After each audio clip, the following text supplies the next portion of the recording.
warahmatullahi wabarakatuh. Perkenalkan, nama saya Sobirin, biasa dipanggil Obin. Saya mengajar ekonomi di SMA Negeri 1 Siluk Murai, Kabupaten Kutai Barat. Assalamualaikum warahmatullahi wabarakatuh. Gimana kabarnya semuanya? Sehat? Alhamdulillah sehat semua. Kali ini kita akan belajar tentang mata pelajaran ekonomi. Pada materi pembelajaran ekonomi hari ini, kita akan belajar tentang pasar dan aktivitas ekonomi. Sebelum kita lanjut, yuk kita tengok dulu tujuan pembelajarannya. Tujuan pembelajarannya, peserta didik diharapkan mampu menganalisis terbentuknya harga pasar.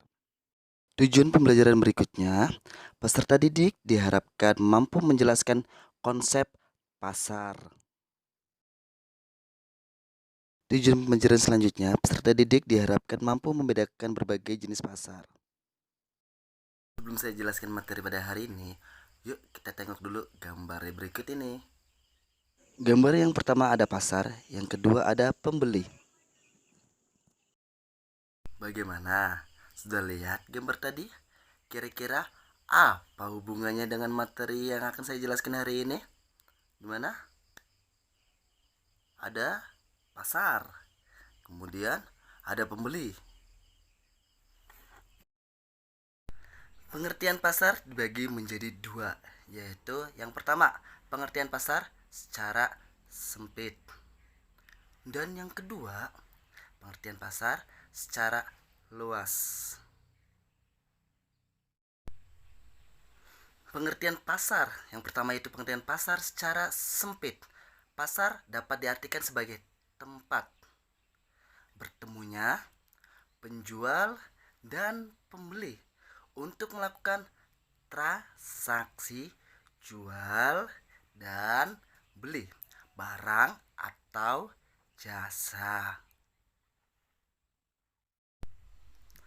Nah, bagaimana? Sudah jelas dan sudah mengerti pengertian pasar secara sempit, yang dimana kita pembeli dan penjual bertemu di satu tempat yang sama. Bahkan pastinya kalian pernah ke pasar tersebut untuk membeli barang dan bertemu langsung dengan penjualnya. Pengertian pasar yang kedua, yaitu pengertian pasar secara luas. Pengertian pasar secara luas.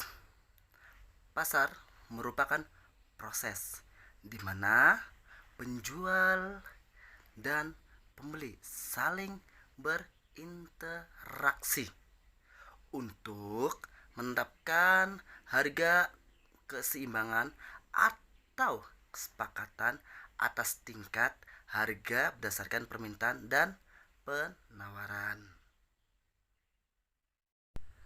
Setelah kita mempelajari pengertian pasar, selanjutnya kita akan mempelajari peran pasar.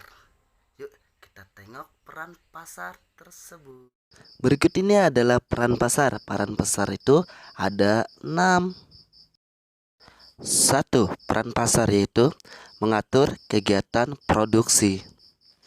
Kedua, menetapkan harga dan nilai. Yang ketiga, mendistribusikan barang dan jasa.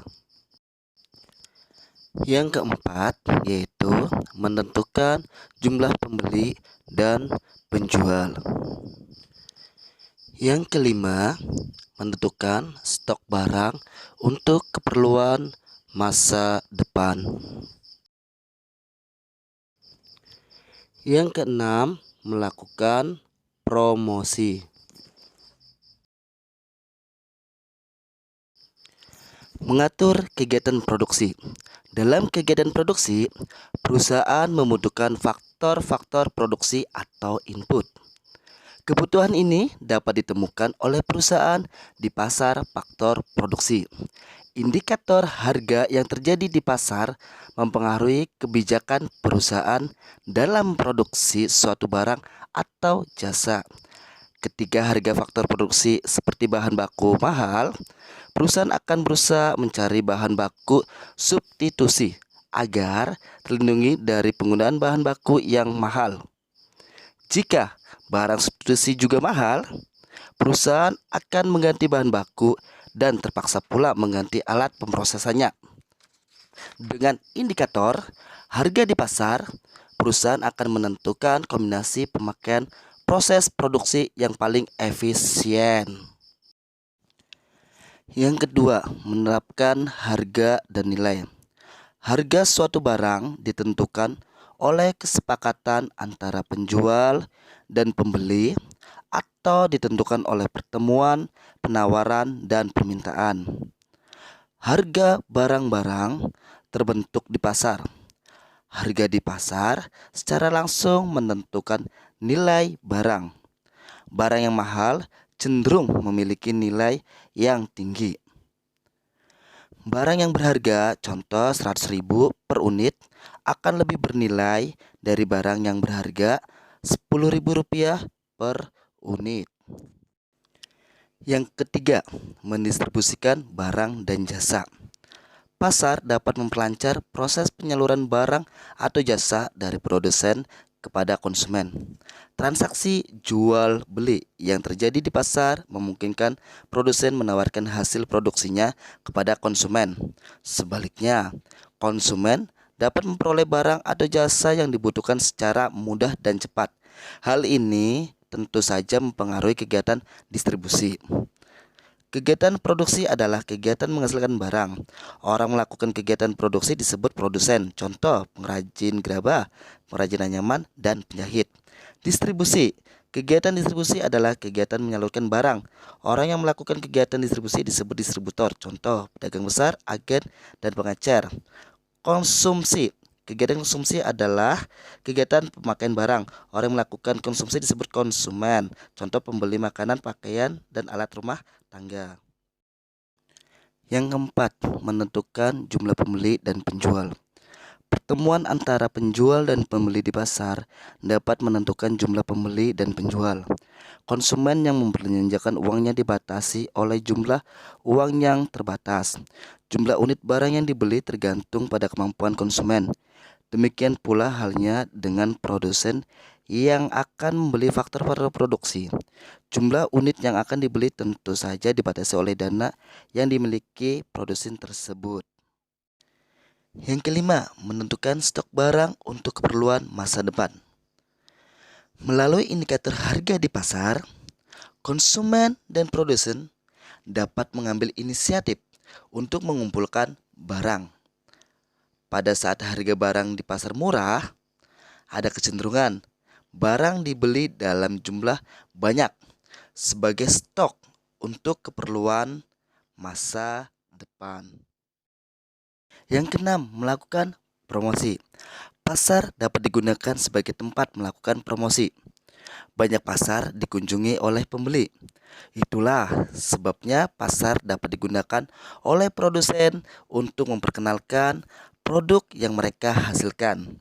Promosi dapat dilakukan dengan menyebarkan brosur, katalog, atau contoh produk. Setelah mendengarkan peran pasar, berikutnya adalah macam-macam pasar. Apa saja macam-macam pasar? Macam-macam pasar. 1. Jenis pasar.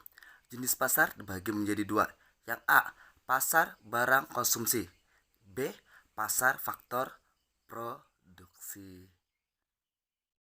Yang kedua yaitu wujud pasar. Wujud pasar ini dibagi lagi menjadi 2.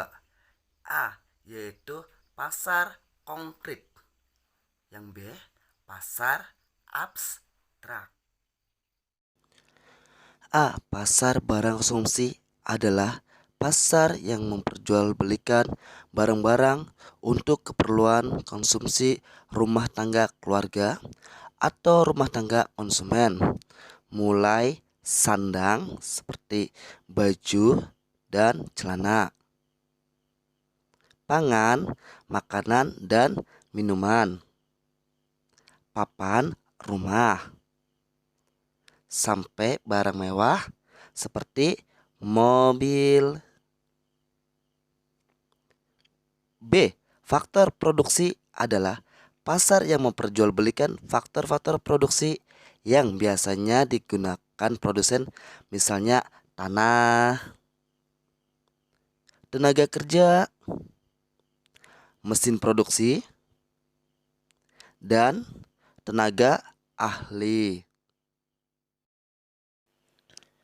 A.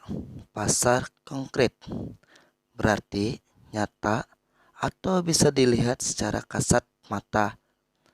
Pasar konkret adalah suatu tempat yang mempertemukan pembeli dan penjual untuk melakukan jual beli barang atau jasa. B. Pasar abstrak adalah pasar tempat proses interaksi antara pembeli dan penjual untuk mencapai kesepakatan tentang harga dan barang tidak terjadi secara fisik. Pasar abstrak yang sering ditemuin antara lain pasar modal, pasar valuta asing, pasar komoditas. Pasar abstrak sering juga disebut sebagai pasar bursa. Ketiga, barang yang dijual. Pasar dapat juga dibedakan menurut jenis barang yang dijual dan dikaitkan dengan barang yang biasa diperjualbelikan di pasar tersebut. Misalnya, ada pasar ikan, pasar sayuran, atau pasar buah-buahan. Yang keempat, waktu jual beli. Menurut waktu jual beli, pasar dapat dibedakan atas pasar harian, pasar mingguan, pasar bulanan, dan pasar tahunan. Yang kelima, tempat. Ada juga pasar yang diberikan menurut nama tempat atau daerah. Contoh di Jakarta ada pasar Cikini, di Samarinda ada pasar Segiri, dan di Banjarmasin ada pasar Apung. Yang keenam, luas jangkauan distribusi. Adapun menurut luas jangkauan distribusi, pasar dapat dibedakan atas pasar lokal, pasar daerah, pasar nasional, dan pasar internasional. Di pasar lokal, transaksi jual beli terjadi di lokasi tempat barang yang dihasilkan. Di pasar daerah, transaksi jual beli terjadi di daerah atau wilayah sekitar tempat barang tersebut dihasilkan. Di pasar nasional, transaksi jual beli terjadi di dalam wilayah suatu negara, misal Indonesia. Jika transaksi jual beli terjadi hingga ke mancanegara, pasar itu sudah tergolong pasar internasional. Itulah penjelasan dari saya. Semoga apa yang saya sampaikan bisa bermanfaat untuk masa yang akan datang. Terima kasih. Wassalamualaikum warahmatullahi wabarakatuh.